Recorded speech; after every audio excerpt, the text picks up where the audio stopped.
În proiectul de astăzi avem un dulap pe care îl putem numi și dressing sau cuier, pentru că el este destinat atât pentru haine cât și pentru încălțăminte, în interiorul căruia, ca în orice alt dulap, nu era suficientă lumină, așa că l-am dotat cu niște bandă LED pentru a ilumina interiorul. În momentul în care deschidem ușa, lumina se aprinde. În momentul în care închidem ușa, lumina se stinge.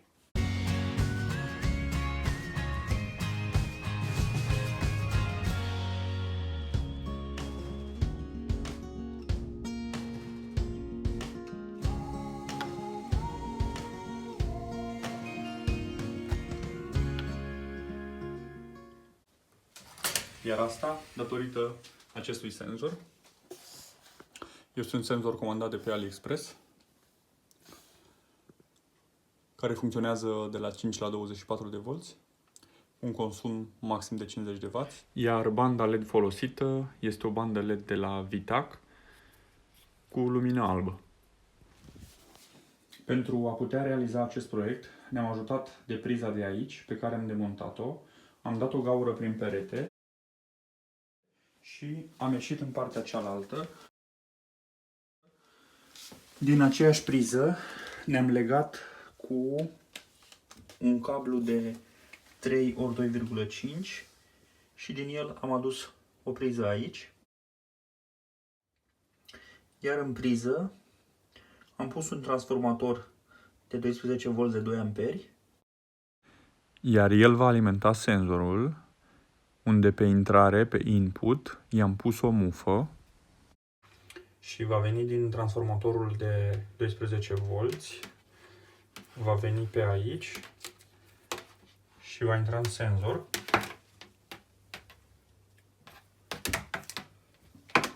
Se duce mai departe la senzorul cu infraroșu. Iar apoi avem un al doilea cablu care iese din senzor la output, pe ieșire, unde am lipit un cablu cu două fire, plus și minus, și am alimentat banda LED pe care o să o lipim pe perete, după care mai departe pe acest cablu va pleca prin gaură dată, va pleca la următoarea bandă LED care va ilumina sub această poliță, sub aceste polițe, unde am pus o altă bucată de bandă pe care am lipit-o pe colț.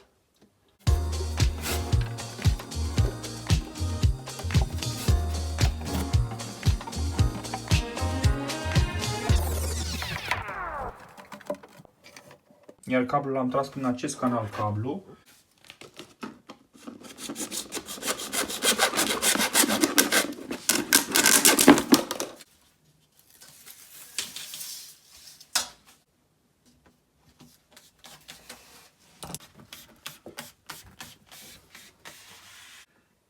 Iar aici am pus o altă bucată de cablu.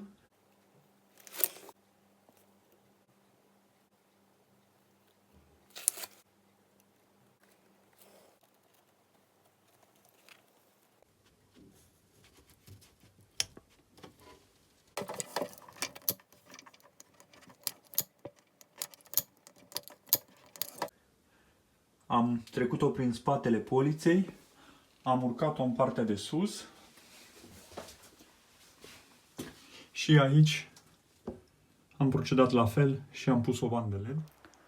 Pentru că dublul adezivul de pe benzile LED uneori cedează, o să îi punem și niște silicon din loc în loc pentru a ne asigura că nu o să cadă banda LED de pe perete după o perioadă de timp.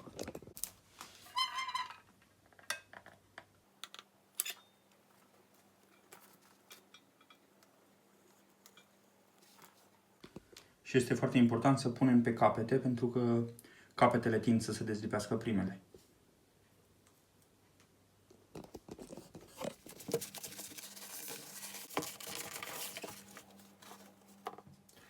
Iar acum avem suficientă lumină în acest dressing, în acest dulap. Vom stinge lumina și vom vedea cât de bine se vede acum în dulap, chiar și dacă în casă este întuneric total.